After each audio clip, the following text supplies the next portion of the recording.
Eis que, por ordem do Senhor, veio de Judá a Betel um homem de Deus.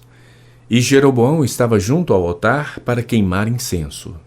Clamou o profeta contra o altar por ordem do Senhor e disse: Altar, altar, assim diz o Senhor: Eis que um filho nascerá à casa de Davi, cujo nome será Josias, o qual sacrificará sobre ti os sacerdotes dos altos que queimam sobre ti incenso, e os ossos humanos se queimarão sobre ti. Deu naquele mesmo dia um sinal dizendo: Este é o sinal de que o Senhor falou: Eis que o altar se fenderá e se derramará a cinza que há sobre ele. Tendo o rei ouvido as palavras do homem de Deus que clamara contra o altar de Betel, Jeroboão estendeu a mão de sobre o altar, dizendo: Prendei-o!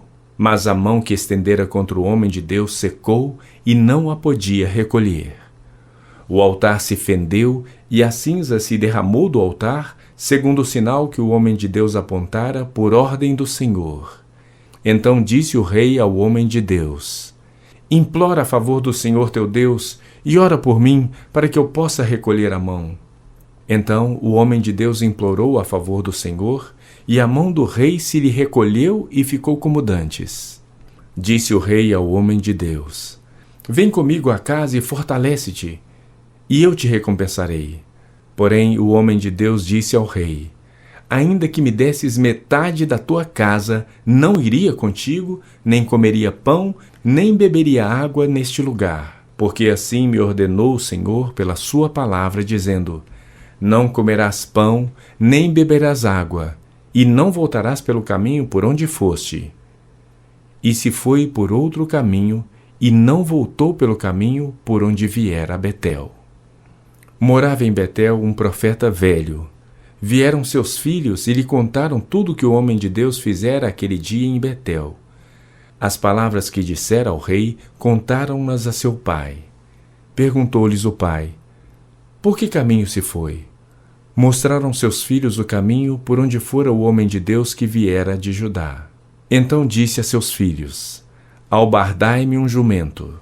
Albardaram-lhe um jumento e ele montou. E foi após o homem de Deus, e achando-o sentado debaixo de um carvalho, lhe disse: És tu o homem de Deus que vieste de Judá?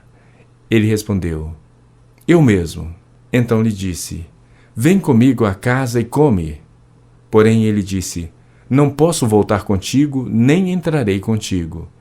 Não comerei pão, nem beberei água contigo neste lugar.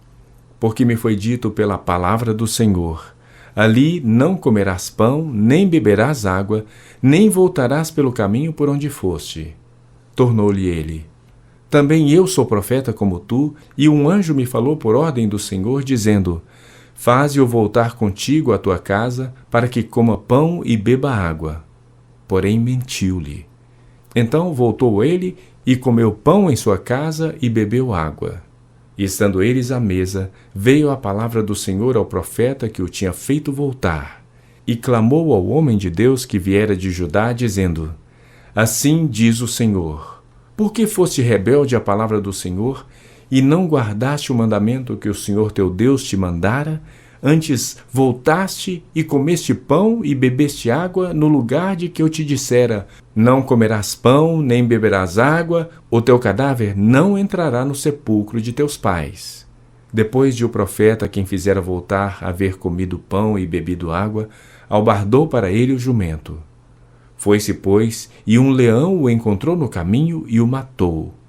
O seu cadáver estava atirado no caminho, e o jumento e o leão parados junto ao cadáver. Eis que os homens passaram e viram o corpo lançado no caminho, como também o leão parado junto ao corpo. E vieram e o disseram na cidade onde o profeta velho habitava. Ouvindo o profeta que o fizera voltar do caminho, disse: É o homem de Deus que foi rebelde à palavra do Senhor. Por isso o Senhor o entregou ao leão, que o despedaçou e matou, segundo a palavra que o Senhor lhe tinha dito. Então disse a seus filhos: Albardai-me um jumento. Eles o albardaram. Ele se foi e achou o cadáver atirado no caminho e o jumento e o leão parados junto ao cadáver. O leão não tinha devorado o corpo nem despedaçado o jumento. Então o profeta levantou o cadáver do homem de Deus e o pôs sobre o jumento e o tornou a levar. Assim veio o profeta velho à cidade para o chorar e enterrar. Depositou o cadáver no seu próprio sepulcro. E o prantearam, dizendo: Ah, meu irmão! Depois de o haver sepultado, disse a seus filhos: Quando eu morrer, enterrai-me no sepulcro em que o homem de Deus está sepultado. Ponde os meus ossos junto aos ossos dele. Porque certamente se cumprirá o que por ordem do Senhor clamou contra o altar que está em Betel e contra todas as casas dos altos que estão nas cidades de Samaria. Depois dessas coisas, Jeroboão ainda não deixou o seu mau caminho. Antes, de entre o povo, tornou a constituir sacerdotes para lugares altos. A quem queria, consagrava para sacerdote dos lugares altos. Isso se tornou em pecado a casa de Jeroboão, para destruí-la e extingui-la da terra.